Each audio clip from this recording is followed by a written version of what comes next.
Namaste, everybody. Welcome back. So, we are coming to the final sessions of this series, Karma Demystified. So, we will have this session and then probably one session to recap everything. I was thinking 12, but will be able to complete it by 11. And then we can dedicate one session for question answers. So, it was a nice journey. We started from the beginning. We systematically elaborated, and today we are going to talk about an important topic. This is going to come back in the Bhagavad Gita, second chapter, and third chapter, fourth chapter, fifth chapter, 18th chapter, many times, but still one of the most revolutionary teaching in the Bhagavad Gita is Karma Yoga.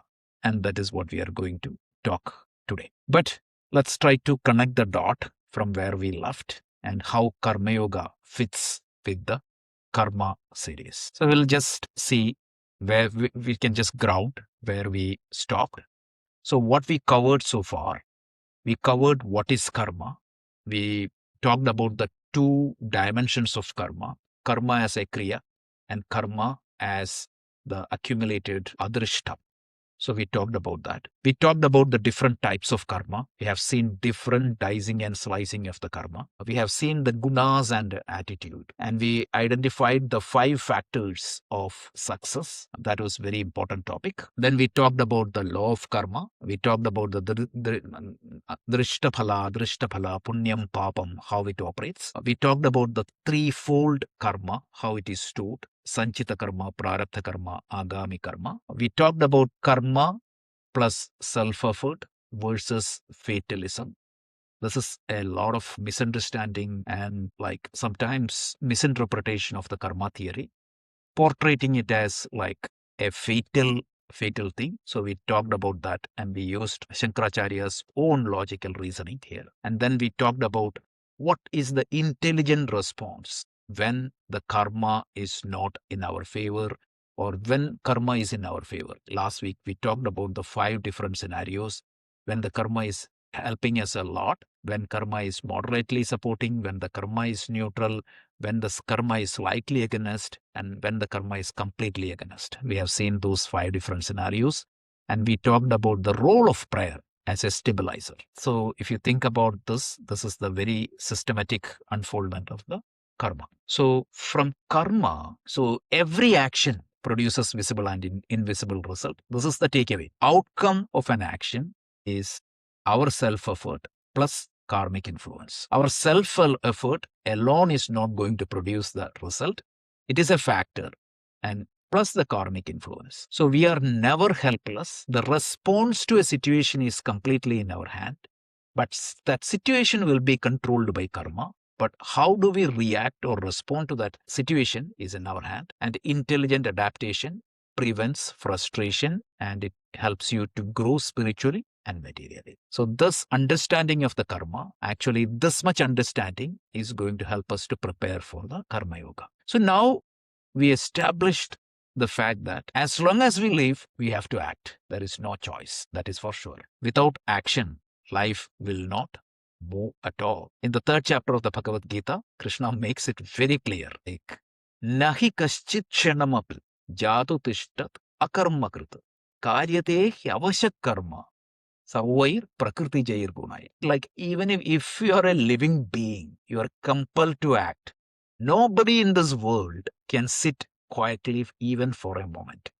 Even you cannot take care of your body without doing action. Now the problem is what? This action may not give or yield the expected results. Sometimes even proportionate to the effort I put, I may not get the results. It's not a linear model where I put 5 effort, I get 10 results or 5 results. It's not like that. For some people, 5 effort may produce 50 results. And for some people, 5 effort may produce like 1 result. It is not linear. So when that situation happens, I get frustrated. I get agitated. As a result, I will not be able to put my best in what I have control. So there is a simple rule. Vedanta talks about that always. In a situation, there are certain things which are in my control. There are certain situations which are not in my control. The intelligent way of life is put your focus and effort on what you can control. But because of this anxiety, worry, or frustration, or that lack of that proper state of mind, I fail to put my best effort. And naturally, already the result is going in some way. And if I don't put effort also, it will be completely different. So karma theory tells me that how should you work? What should be your attitude of work? What should be the lifestyle I should adopt when performing action? So this lifestyle, this way of life, and this method of properly acting, intelligently acting, efficiently acting, that is what is known as karma. So karma yoga is a practice which helps me to intelligently act, efficiently act, like skillfully act. This is karma yoga. So that is where karma yoga fit into this overall like framework. So we are going to talk about what is that karma yoga. So let's go one step at a time. So the first point, as I said, like if I must act, how should I act? The problem is not the action, it is the attitude or the binding attachment. So the action is unavoidable, the results are not fully controllable, and the emotional reaction, it can create new karma. I'm going to talk about that a little bit later, but let's understand that. And in that situation, what should be the right attitude of work? And this is where Karma Yoga comes into the picture. So Karma Yoga, simply defined, I think all of you know, because we have been talking about this for a long time. What is Karma Yoga? Karma Yoga is simple definition, proper work with proper. So Karma Yoga's definition is proper action with proper work. And the theme of Karma Yoga is focus on what is in your control. Accept what is not in your control. Look at this. You must read a lot of management leadership book and you will see an echo of this.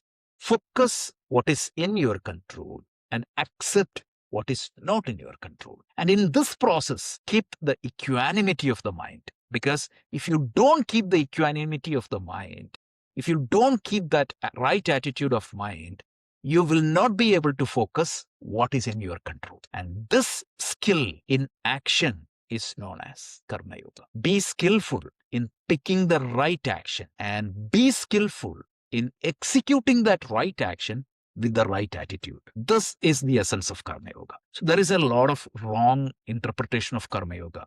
If there is a hard-working person, people call him a Karma Yoga. Karma Yoga, nothing like there is nothing in Karma Yoga which is equated to hard work. So please understand that. I often hear like when a person passes away in the condolence messages, people say that he's a Karma Yogi. Why? He was like hard-working person. Just working hard doesn't make anybody a Karma Yogi. Karma Yoga is that attitude. It is that attitude of work is what is making somebody Karma Yogi. And this Karma Yoga converts your ordinary action into spiritual practices and facilitates the growth. That's a very high level overview of Karma Yoga. So let's go. So now Karma Yoga, the best shloka that explains Karma Yoga is Bhagavad Gita, chapter 2, shloka 47. We are going to come to that very soon. So don't worry about that. So it says there are 4 sutras in this shloka. So karmani, so your control or your choice is only in the action, not on the results. Ma phaleshu katajana. So you have control over the action, but the total result is now connect that with the karma theory we studied earlier. Karmic influence equal to results. Remember that equation we draw? So you have the right to pick and choose the action. How you execute that action is in my control. What is the action I pick? It is in my control, but the result is not entirely in my control. So that is the second one. Ma karma phala hedurubhohu. So don't act with an obsession of result. That is one way of interpretation. Another way of interpretation is don't think that you are the author of the result. You are only the author of the action. And just because of that, since you do not have the full control over the results, mate karmosta karmani. Don't get attached to inaction, because if you don't act, there is no way you won't get the result. So karma, in other words, if you paraphrase it, Karma Yoga tells me you act the best. Let's just like an attached person, work hard. You work hard, but with that right attitude. This is Karma Yoga. So these 4 instruction is the entire science of Karma Yoga. Karmani evaha atikaraha tui. This is often misinterpreted as to do the work you have the right, not the fruits thereof.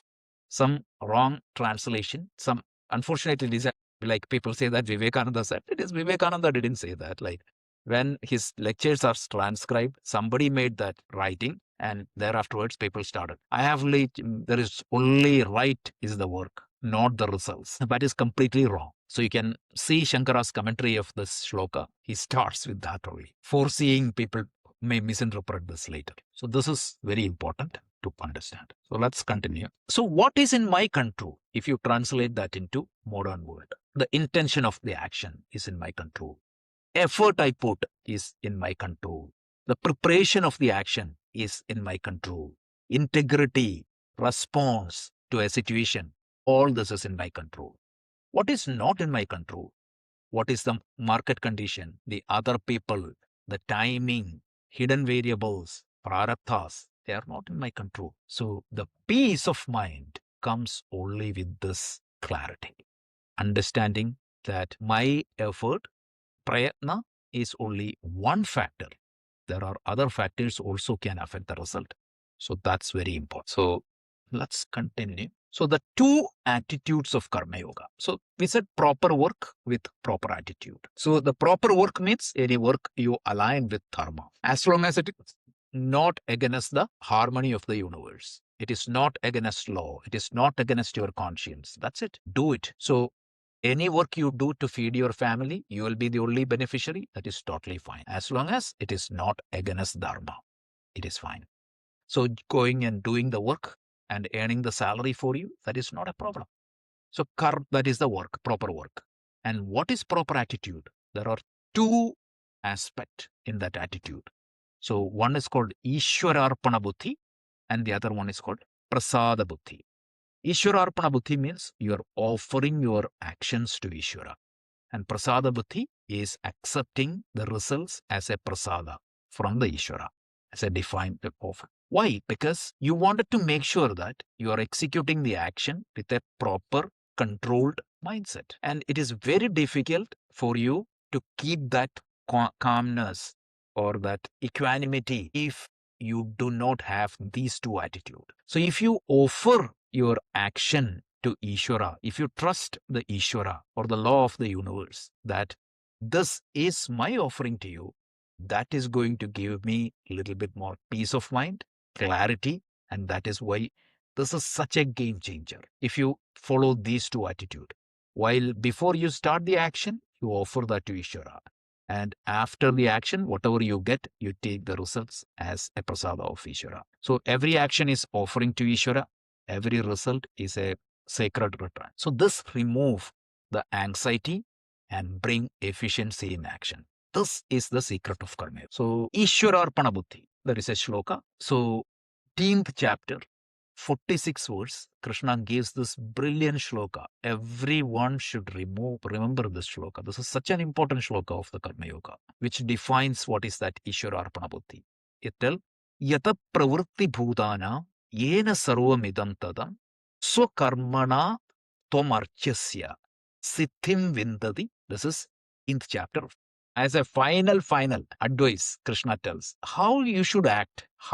So he tells all the universe, all the being comes from a cosmic order. And the entire universe is pervaded by that cosmic intelligence. What do you need to do? Every action you do, right?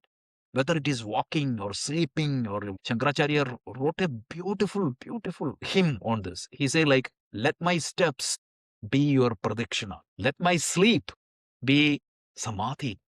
Let my eating is an offering to you. So it doesn't matter whatever it is.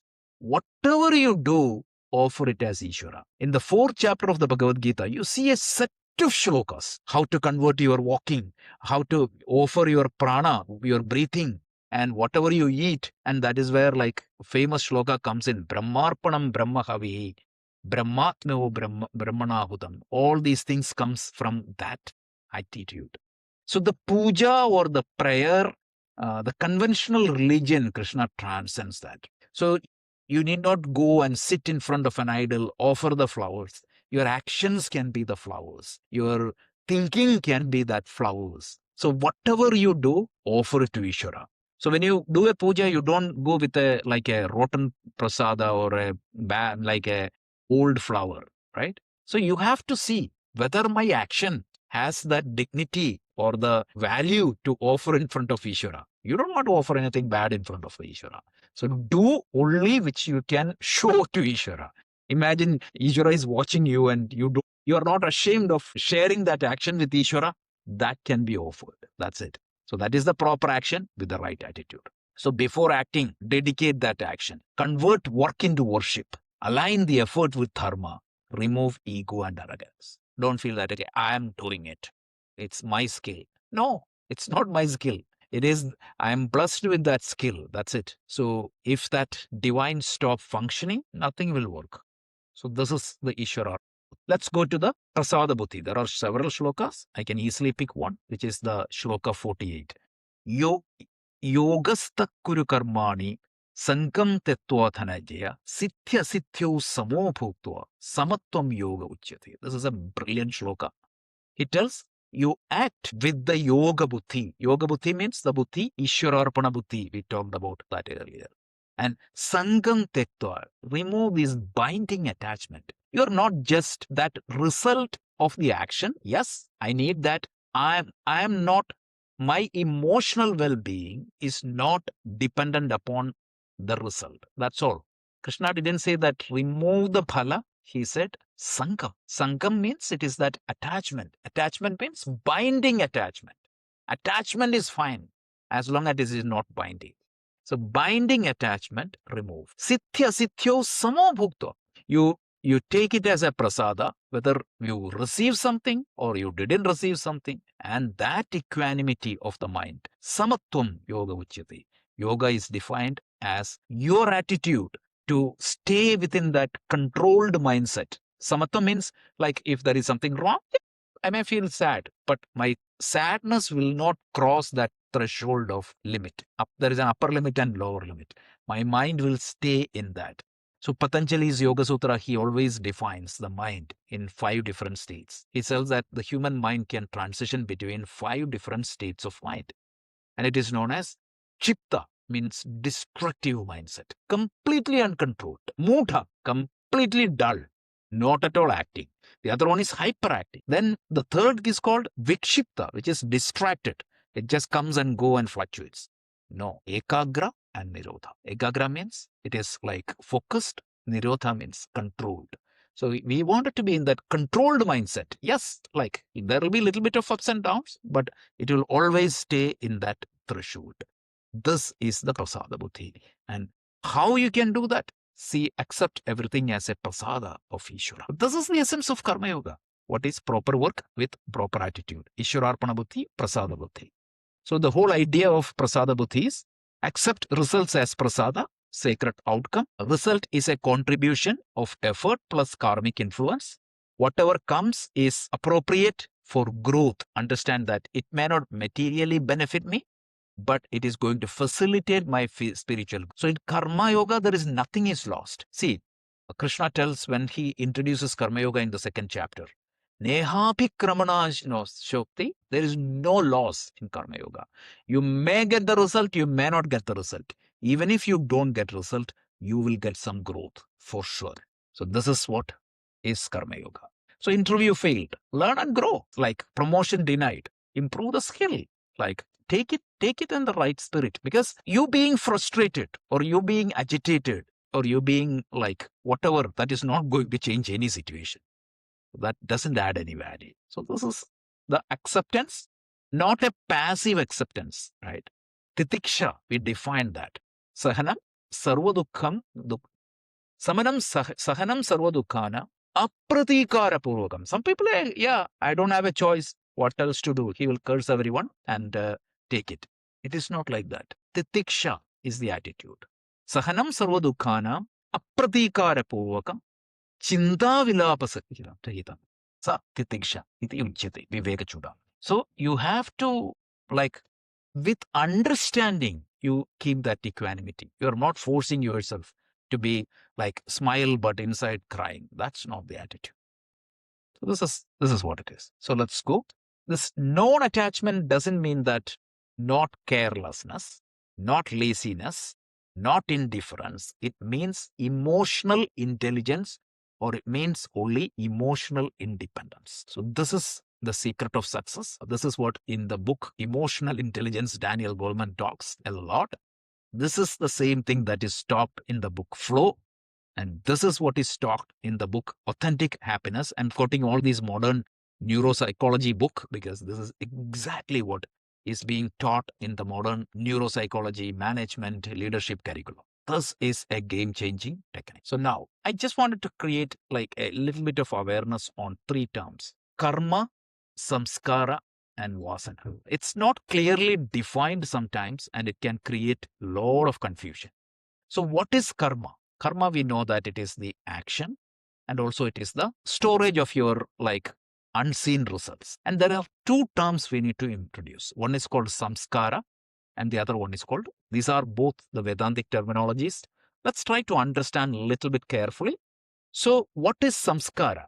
Samskara means whenever you do an action, it creates a little bit of impression in your mind. It is that subtle psychological imprint left by the action. See, like the groove formed in the mind. That's it. It shapes tendencies and emotional patterns.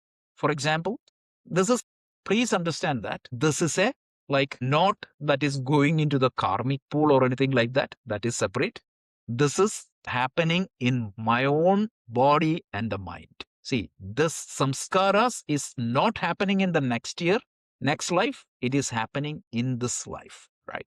So now what is going to happen? This samskaras, if I repeat again and again, it forms into a vasana. Vasana is the word, it is common in almost all the Indian language. It means smell. So there is a fragrance, there is a deep impression that forms in my mind. Repeated samskaras, it becomes vasanas. It's a stored tendency or a personality bias. It drives the future actions accordingly. So remember how we say that the vasanas is going to form new karma? It will force me to act in a particular way. It forces me to act in a particular way. Every action will have an adrishtaphalam, and that goes to the karmic pool. Let's say that somebody started doing some theft. The first time he was like, some worry was there. Like I was reading about Vatmiki's story, how Ratnakara turned into Vatmiki. So he was initially he was kind of a hunter. But what happened was like after some time, there were no animals. He was not able to feed the family. He thought of taking a shortcut. So first time he started looting people. He was very guilty. But over a period of time, that became his second habit. So what karma he is doing? The vasanas are prompting him to do these papa karmas. Papa karmas means adharmic action.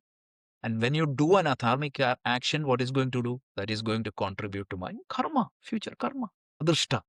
So this is the connection between karma, samskaras, and vasanas. We are going to cover this a lot in the Bhagavad Gita, but just understand. So action is going to create samskara, and the samskaras is going to create vasanas, and that vasanas will prompt me to act in a particular way, and that action is going to create more karmas. This is like a deadlock. Action is going to create vasanas, and vasanas is prompting me to act in a particular way. And that is going to create more karmas, and that is going to affect the future life.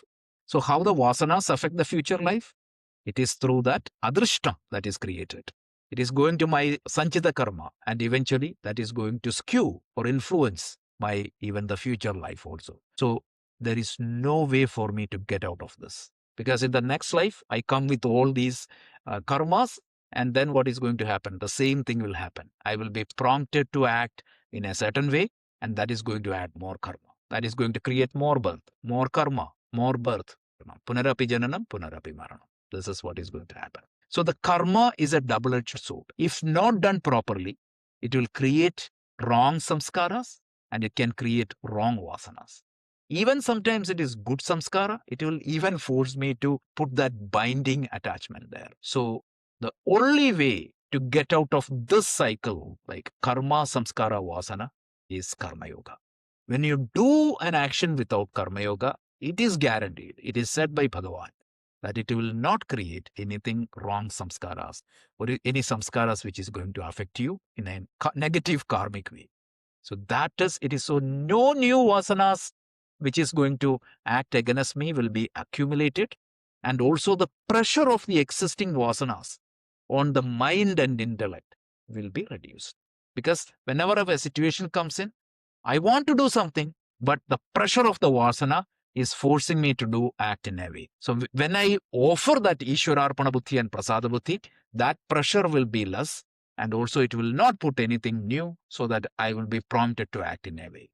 This is how Karma Yoga does the magic. It's not the Drishtaphala. Definitely Karma Yoga is going to improve my efficiency, give me peace of mind, and it is indirectly influencing the Adrishta also. This is another point to point out.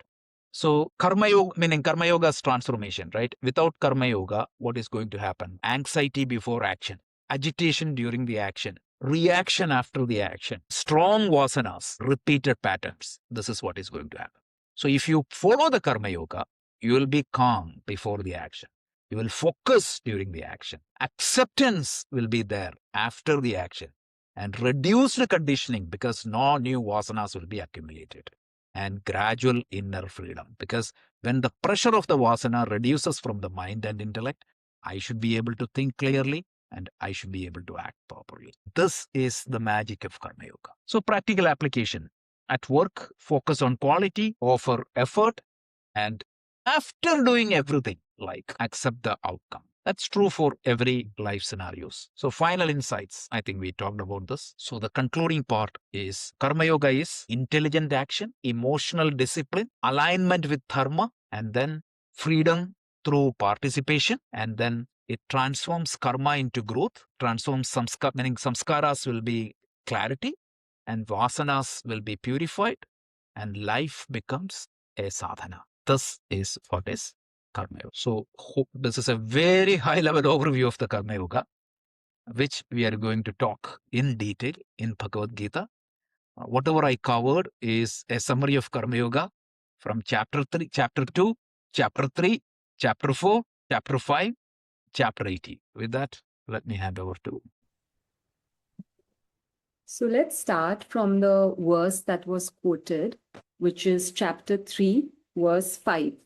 So just write that in your notes. So if you have a Gita and you have the commentary, Swami Chinmayananda's or anybody's, just go through that verse.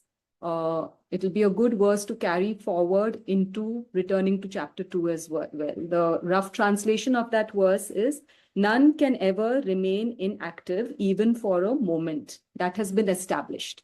As long as we are alive, we will act. And please don't come up with these questions as to, but what if somebody is not even physically acting? We have seen karma is performed by 3 agents. One is your body, one is your mind, and one is your intellect, your thoughts. So you're performing karma just by thinking. You may not be doing anything. The classic example, right? You might be very sweet on somebody's face, but internally you're absolutely hating them. Where is the karma coming? It's coming from that internal intent, right? So very important to understand, karma is not just happening by what you say, what you do, what you pretend to be. It is what you are intending about. So that translation is, none can ever remain active even for a moment. As long as we are alive, we will be performing karmas from these 3 agents in us. All are made to act helplessly. Avashya. This is a very important thing. We are all helpless in our actions, but not forever. What makes us helpless? What is propelling us to act helplessly? Our untended gunas. That is the key line.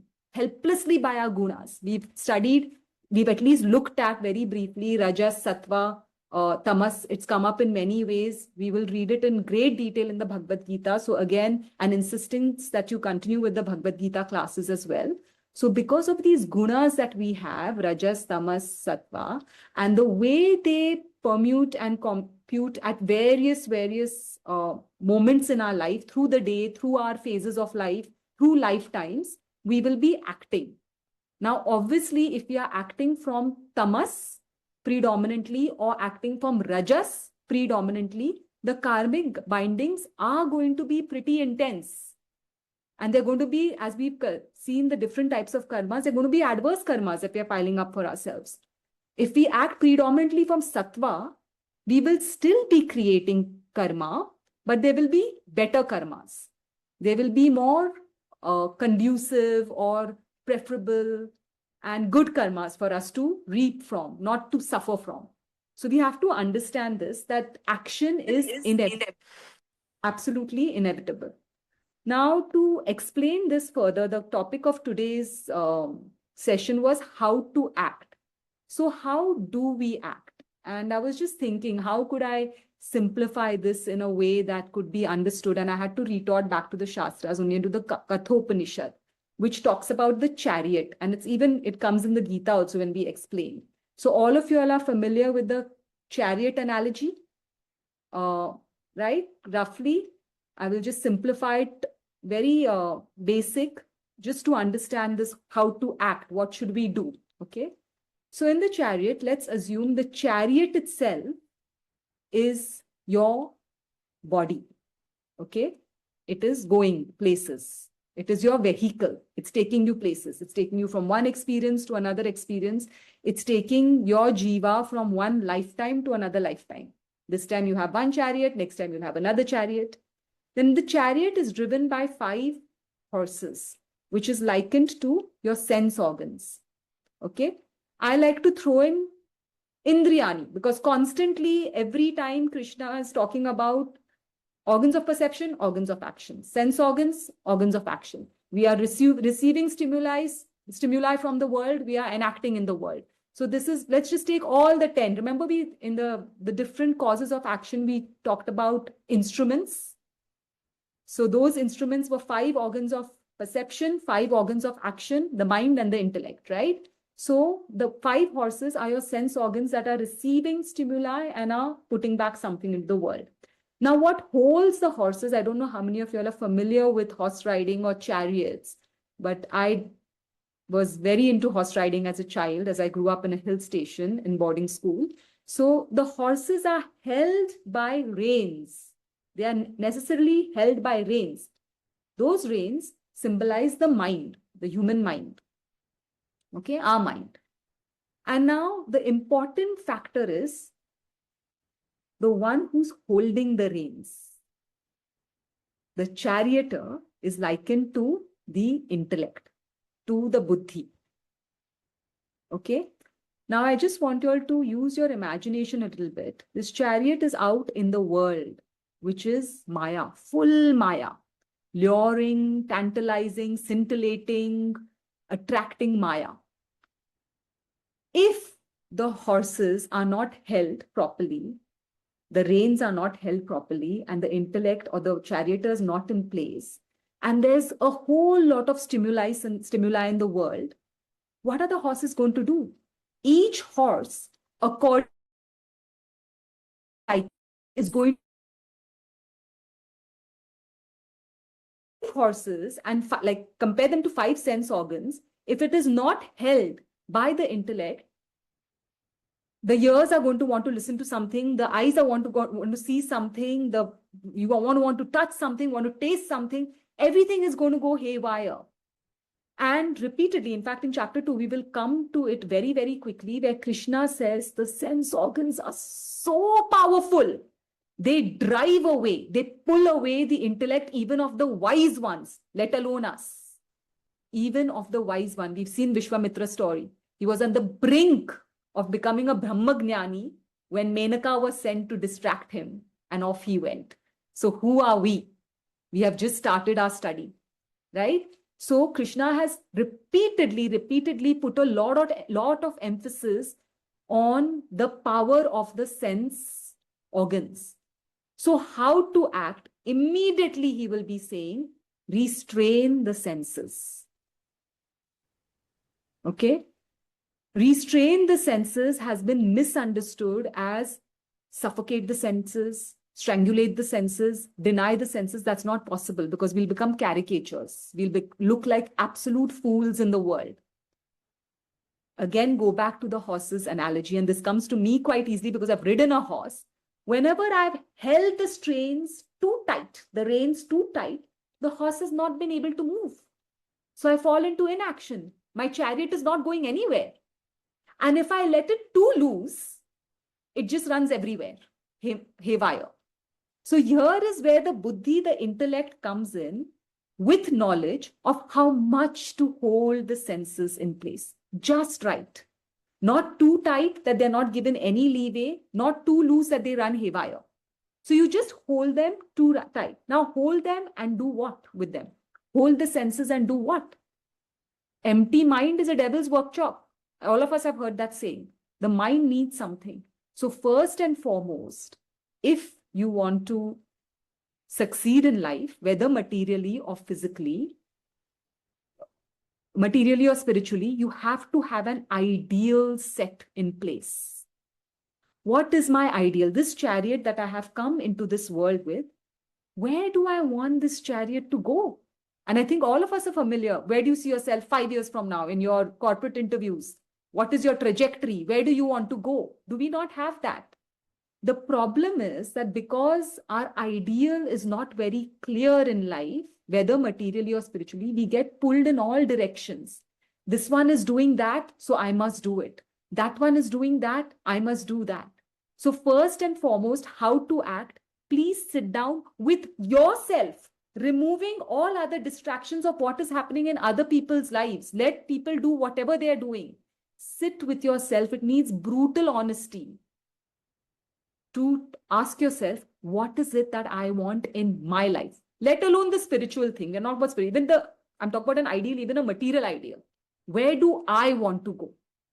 Once you have that ideal in place and your mind is convinced that this is what I want to do, this is where I want to get, it will align with your intellect, buddhi, which will pick everything that is right for you, your chariot, to go towards that ideal. When Krishna says, your own mind is your worst enemy and your own mind can be your best friend, this is what he means. Right now, the mind is not aligned with the intellect. The intellect is not able to hold. So first and foremost, you have to decide, this is what I want out of my life. And then the mind, with its innumerable desires, that's just teeming with desires and is distracted by everything, has to be able to agree with that intellect.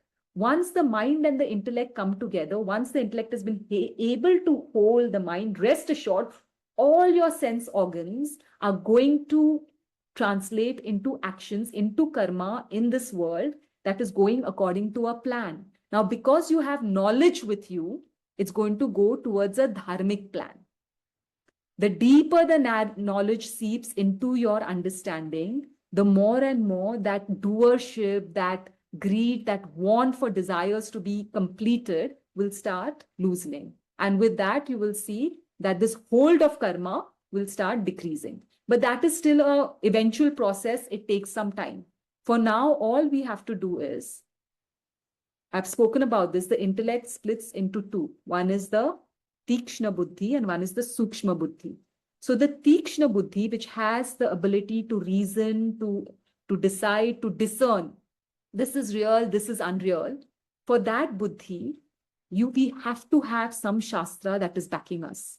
Whether it is the Ramayana, whether it is the Bhagavad Gita, whether it is whatever other, the Dhammapada, whichever, the Bible, whatever is your religion, whatever is your belief system, you need something that is morally sound and that has been validated by saints and sages that have, that you feel have realized the truth, to be able to continuously educate that Tikshna Buddhi.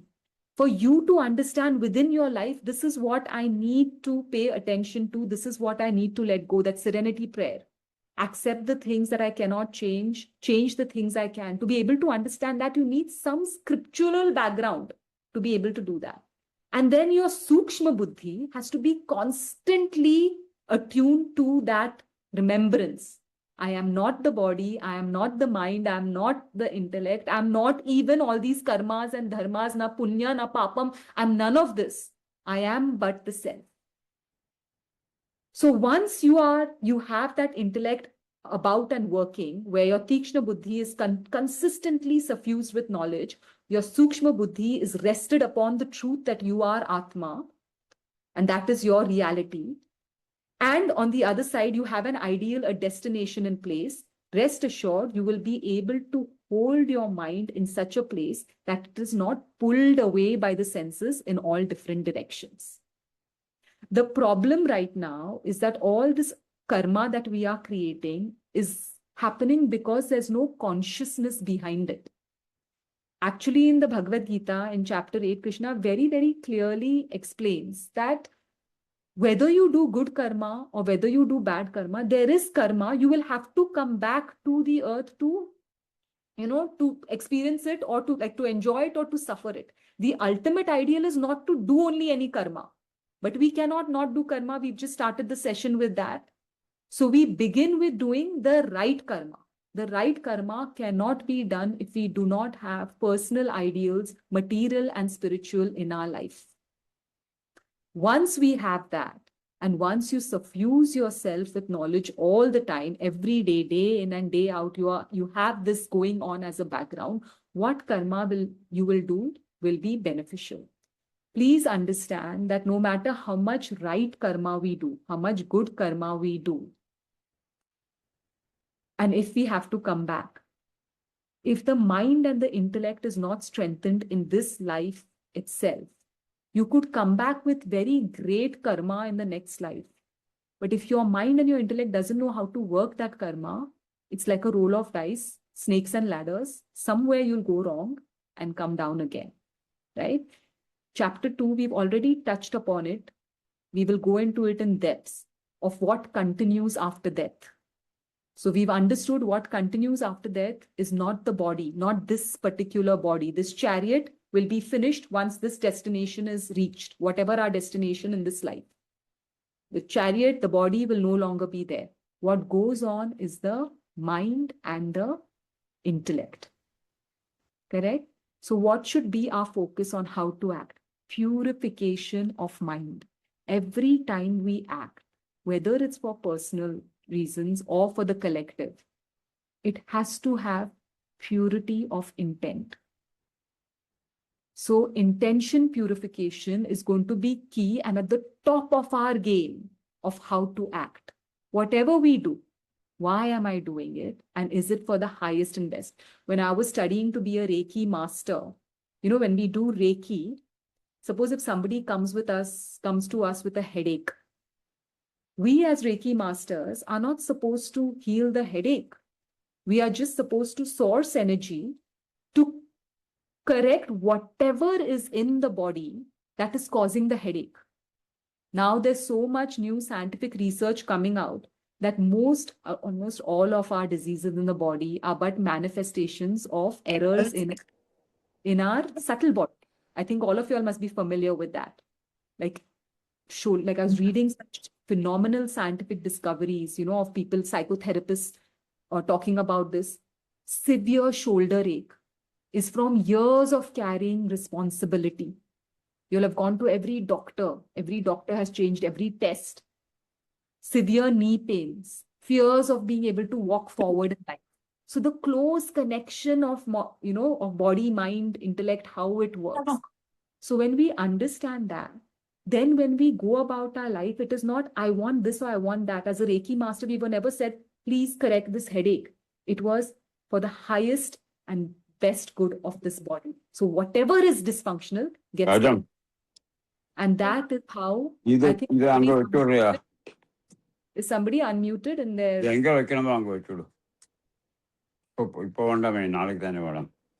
Mr. Ramanathan, I think you are unmuted. Can you please mute yourself? Thank you. Yeah. So to purify the intent, and always see, we'll learn another word, loka sangraha. Whatever I'm doing, whether I'm doing for myself or for anybody else, does it involve everybody's good? When we say everybody's good, please rest assured, everybody includes your body as well. We are all one. It's not like, suppose if your toe is hurting, you would want that toe to feel well so that your entire body feels well. So if somebody in our surrounding is unhappy, rest assured you cannot be happy. I don't know how people wish ill for others. Corporations that completely go to the dust is when one is trying to do one-upmanship over another. So understand this, that every intention, everything that you intend with your mind has to be pure. That's what we work on first, how to act. And second thing is, intellectually, what we think is clarity of purpose. Now, because all of us are in the Gita, I've kept asking this question again and again. You must keep asking yourself this question. Am I here to have a happy life, which, sorry to say, is like a permanently happy, permanently peaceful, permanently no problem life? Sorry to burst the bubble, that's not possible. Like my teacher keeps saying, you're seeking permanent happiness in an impermanent world. Even the gods can't give you that. So are you there with Bhagavad Gita to find that? It's a waste of time. But if you are with the Bhagavad Gita to find how can I transcend, how can I sustain, how can I thrive in spite of anything, you're in the right place, right? So that sankalpa of the thought has to be that I lead this life properly and I transcend. So for all of us, even if it's not our this life goal, self-realization, it should be at the top of the list, that whatever I do, when we say Ishvara Arpanam Buddhi, what does that mean? Whatever I do, I'm doing it for God. Now, if you're going to do it for some God that you cannot even see, it doesn't make any sense. Whatever I do, I'm going to do in such a way that all those vasanas are nullified and I myself reach that Godhood. I myself reach that selfhood. So there are three things on how to act. I'll give you all a quote that I say to myself every day. Balam shariram. Let my body be strong. Not to enjoy the next vacation. Yes, that too. Let me enjoy the next vacation. But we've all seen that we ask for a long life. It's in the Upanishad also. Maybe live 100 years with excellent limbs so that we get time to reach the truth. So balam shariram, a strong body. Manam pavitram. My mind, let it always be pure. As pure as it can be. When I'm working for myself and I'm working for others, manam pavitram. And the third, dhridam sankalpam. Let my thought have the highest sankalp. Whether it is a material sankalp, if it is a material sankalp, please do not forget the word loka sangraha. And I would say, let your sankalpa be self-realization. However distant it seems right now. So balam shariram, manah pavitram, dhridam sankalpam bhavatu me. So these three things that we have, body, mind, and intellect, are taken care of. That is how we have to act in this world at all times. There are 3 C's of success generally, okay? Generally, when we talk about success, we talk about, when we use it in our workshops, we talk about 3 C's. The first C is concentration, okay? So now you want to succeed materially. So your spiritually, your concentration should be all on that. Whatever I'm doing, this is my material goal. I am fully concentrated on this. An athlete, when they want to win the Olympic medal, their whole concentration is on the medal. Is there any possibility for them to do wrong karma that will impede that getting of that medal? Impossible. They will not eat wrong. They will not sleep wrong. So again, that necessity of ideal and the concentration of that ideal. Krishna consistently says, make that concentration on me. Concentrate, focus only on me. On me, not on Mr. Krishna, who has a birth date and a death date, but on that Atma that Krishna is declaring himself to be, Aham Brahmasmi, and saying even Tattvamasi. So first is concentration on that ideal. If it's a material ideal, what is it? I have to focus on that. Everything that I do with my body, with my mind, with my intellect, all has to be done only towards that. Second C is consistency.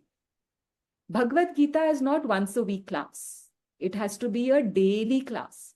on your own. We've talked about writing notes, we've talked about contemplation, we've talked about mananam, we've talked about, satsanga, all of that, in whichever way you can do it. So consistently bringing this body, mind, intellect into alignment. Very, very important. So that's the second C. And the third C is cooperative endeavor. Whether it is for your material goals or whether it is for your spiritual goal, if you don't have a cooperation around you, it becomes harder. That cooperation in the spiritual field, which also helps materially, is satsanga. Right? So, I'm sure many of us have lived that reality where you're the only one holding the flag of spirituality in your family. Everybody else is somewhere else. And it's difficult for you to understand, to put into practice these things with people who don't even know what you're talking about or why you're behaving the way you are. But then outside of that karmic family context, to create a satsanga. So now with these three C's, concentration, cooperation, and concentration, consistency, and cooperative endeavor, if we can bring our entire chariot where the buddhi, sukshma and tikshna, subtle and gross, is well in place, holding the mind, which is the reins, that is guiding, not strangulating, please, which is guiding the sense organs, which are the horses, towards a destination, the highest material destination that you can expect for yourself, or spiritual destination, which is self-realization, you will see your chariot will go in a particular direction. And that's the only way where you won't be bothered by karma. See, karma is going to happen. Every action has a consequence. What we have to realize now is that we have to drop our obsession of karma. As long as we are riding the chariot with the intellect in place, whatever karma happens, you will be able to take care of. Do not worry. It's not going to bind you. The minute we start resisting this karma, that's the time we start getting more and more bound in karma. And then I'll end with this, that whole vasana loop, right? There's an acronym I can give you, which is VTDA. Just learn up this acronym and you'll be able to see where you can hold yourself from falling into karmic roots. V stands for vasana, okay? That is, vasanas, let's talk about, it's just a smell. You can't see. You light a karpur, the karpur vanishes, but when you enter the room, camphor, you can smell the camphor, right? So we don't know what actions we've done, but those vasanas, those lingering impressions, those samskaras, all of that is there, right? Most of it is unmanifest. We do not know all our vasanas. When do you know your vasanas? We come to the next letter in the acronym, which is T. Only when a thought arises in your mind from that vasanas, you say, oh, I have this thought. That is the time that a vasana makes itself known, which is a thought, okay? That thought very soon has the potential of becoming a desire, a strong desire. We learn this also in the ladder of fall, but I'm just comprising it. It has the potential of becoming a desire, or it has a potential of nipping itself in its bud. When you become aware of a thought, you have the power to either slight it away, say that, no, this is not for me. It's not leading me towards my destination, my material or spiritual goals. You can nip it there. If you don't nip it there, it has the potential becoming a desire, which is the next acronym, D. When it becomes a desire, whether you like it or not, it's going to become an action.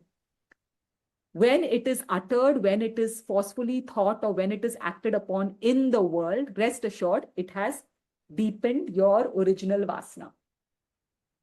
So we get stuck in this vasana all the time, over and over and over again.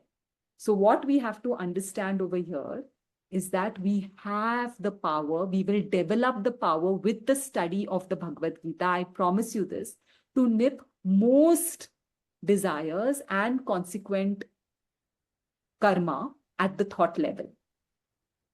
Whatever we entertain will be more conscious. And then whatever we do consciously, we are okay to get the results as well. The problem is that when we are not doing something consciously and we get the result,